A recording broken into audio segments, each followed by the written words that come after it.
Okay, so I want to tell you about the things I know about building a personal brand. So let's put that there.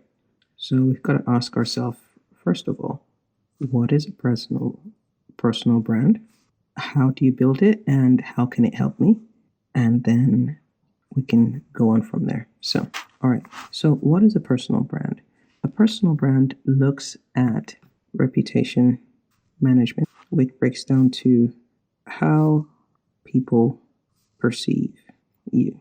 And it's not only for influencers, but it's for more than that. So you've got influencers, CEOs, founders, leaders of some sort. And these can be actual leaders or people aspiring to be seen as leaders in their industry or the area where they play. The idea is to make sure that what people perceive you as is what you want to be perceived as, basically your reputation management. Now, what are the results you can expect from building your personal brand? Well, first of all, you can get increased visibility and opportunity.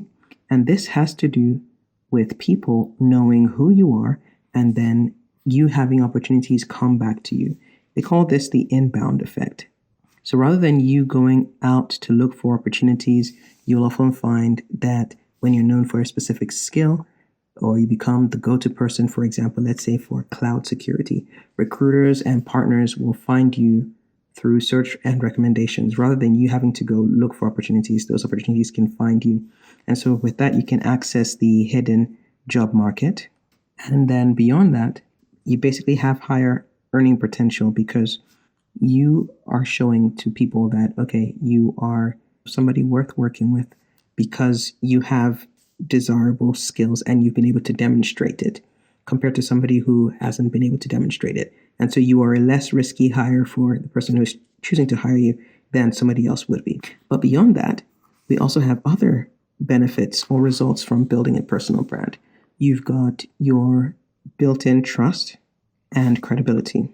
So this has to do with people really knowing you for who you are as opposed to wondering whether something was created with AI or not, or whether you're actually the expert. So basically, you get to show your thought leadership rather than just being another applicant or another person in the business industry. You're actually showing, no, you're more than that. You're somebody who actually leads in this respect. Then he also provides social proof. This helps you showcase your wins, your testimonials, and public portfolio. And it's a proof to strangers that you can do what you say you can do. And then in also building your personal brand, you're also building human connection. So people want to feel like they're doing business with other human beings, not just an unknown entity or business. So this really helps you connect with people even before you meet them in person by developing your personal brand. And then your personal brand can be looked at from the point of view of an employee or even a business owner, or the categories I've mentioned here: influencers, CEOs, founders, leaders. But you also have employees with key skills. So in that sort of arena, you've also got career resilience and control, because now you get to define who you are. You also get to carry your career capital with you wherever you go, because you've built a brand that supersedes the brand of your employer. And so you have ownership of your professional narrative. Companies do this every day. There's no reason why you as a person can't do it. It helps you be able to take your career to different places or to different companies or different locations even. Then you can also control the narrative. So when you're looking to change jobs or change industries, you can actually control like the story that's told of why and how you're going to do it. There's some intentionality that can really happen with that. So there's controlling the narrative. And then it also helps you, in a sense, network at scale. So a lot of times there are a lot of jobs and a lot of opportunities that are shared via conversations and not posted elsewhere. Also, they're just different ideas that come up when you work with people. And that basically comes by networking, just getting to know people and speak to people. Well, You're building your personal brand lets you do that, because imagine you're creating content and putting content out there. You're sharing your knowledge with people. People feel like they know you. They start to like you. They trust you. And then that's you networking. So even before you speak to them, you've already created an impression, a positive impression. And then also, beyond that, there's also the psychological and personal growth. Okay. So this has to do with just because you're being intentional about building your brand, it also helps you build some clarity on your purpose. So that to build a brand, you have to define your unique value proposition. This clarity helps you just make better decisions about what projects you take on and which you skip. Also, by building your personal brand, you just build your confidence, right? Because then you will get many reps at being able to talk, express yourself online, whether in written form or in video. I prefer video because it gives people a real sense of who you are. But in whatever medium you do, it gets you getting that practice, which just builds your confidence as you go along. But then you might think, okay, beyond the results that you get, like, how do you actually go about building that personal brand? So we've kind of jumped from what to results. Now let's go to how. So how can happen in a number of ways. The simplest way to illustrate a personal brand is the visible and the invisible. So let me draw the classic picture of visible and invisible, which is an iceberg. So if you're coming to an iceberg, you'll see this part here is the part above water. So I'll just put water line to make that clear. So up here, we have a few things. We have how I look, how I sound. We've got what I say and how I say it. Okay? So these are the things up here. So how I look is things like your visual brand. So where do people see you appearing? Do they see you maybe talking on stages, or is your visual maybe recording at a desk? Maybe a mix of both. How do you look? Do you always look like you're dressed in corporate attire, or are you dressed in maybe something a little bit more casual that's kind of says, I'm very approachable? How do you sound? What sort of tone or vibe do you give? Also, how do you put things across? Do you sound approachable? Do you sound like the maybe just knowledgeable experts? Do you have a very formal tone or informal tone? Those are things to consider. Then what you say. So this is basically your content. What are you actually creating content about? What do people expect, or what do they see when they get to your page or your channel? What are they getting from there? Then how you say it.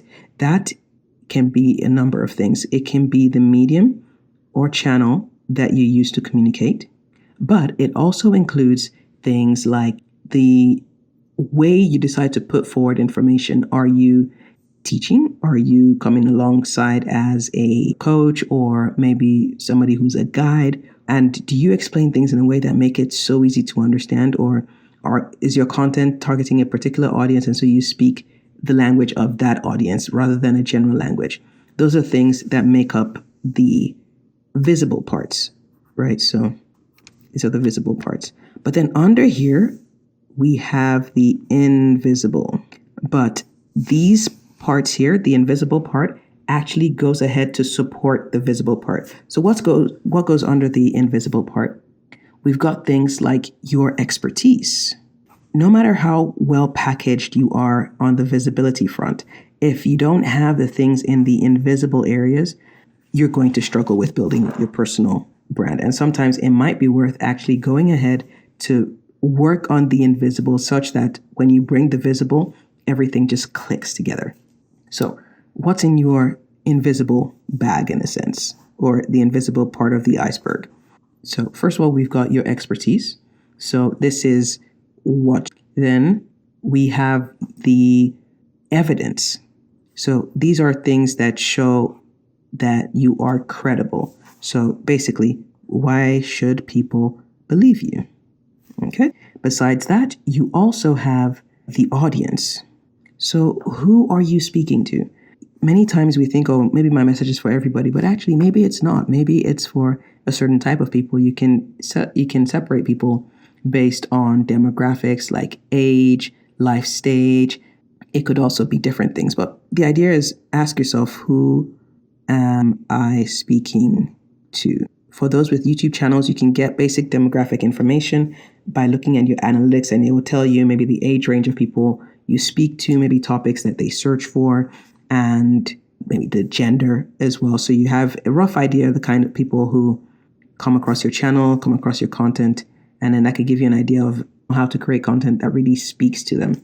Okay, moving on beyond that, we also have the transformation, which is a big part of your personal brand. So the question here is, what is the value that you're bringing by whatever medium you're choosing to speak to people? What is it here that you're able to really give people that is of value? So this is the goal you help people reach. Okay, so we have the visible and invisible parts of the personal brand. I'll repeat them. So visible, how I look, how I sound, what I say, how I say it. The invisible, the expertise, the evidence, the audience, the transformation. And a lot of these things, if you feel like you don't already have them, you can actually work on them. So when it comes to expertise, you've got to ask yourself, what can I work on, or what do I already know that I can share with the world and build around? Now, with expertise, a word of caution here, you don't necessarily need to be 100%, like you don't need to be the master at something. You just need to be maybe a step or two ahead of the people you are trying to help, so ahead of your audience. Another way to actually go about this, maybe rather than coming across as the expert, you could come across as an explorer. So somebody who helps people understand a certain area by coming alongside them to explore it. So for example, you could do content or position yourself as somebody who's maybe navigating the world of business, or navigating the world of maybe going to an Ivy League school, or maybe, I don't know, maybe diplomacy, for example. The idea here is you've got to figure out how you want to position yourself. And if you're going for the expertise, that's one route. Another route could be an explorer or a guide. Next, we have the evidence. So if you don't already have evidence, you can build evidence. What comes under evidence? You've got things like testimonials.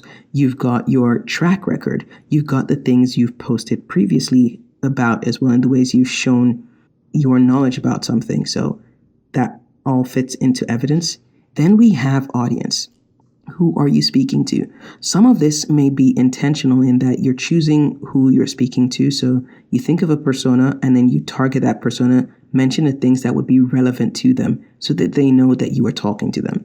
But if you are unclear who you're creating content for, you could create the content and then see who comes across, or who actually views your content. Again, you can get that a little bit from the analytics. That's something there. Or you could decide to create content for different kinds of personas and see which ones respond, and which for whom your content really resonates with. Then we have transformation. This part is really, really key, and it separates people who are just creating content from people who are actually growing with their personal brand. So you've got to ask yourself, what is the goal that you're helping people achieve? And goals can be very, very varied. It could be education. So maybe unblocking them maybe from a problem that they previously had. It could also be entertainment. So providing them with entertainment. So the value they're coming to you for is maybe comic relief. It could be coming to watch thrillers or interesting storytelling. It could be a number of things. And it can also be a combination of these two. So where you are creating educational content that is entertaining, or entertainment content that is also educational. These are things that make up your personal brand. Now, I'd like to know, let me know in the comments what you think, what your personal brand would be in, and which of these ideas really stood out to you. I hope this helped. Until next time, I'll catch you later.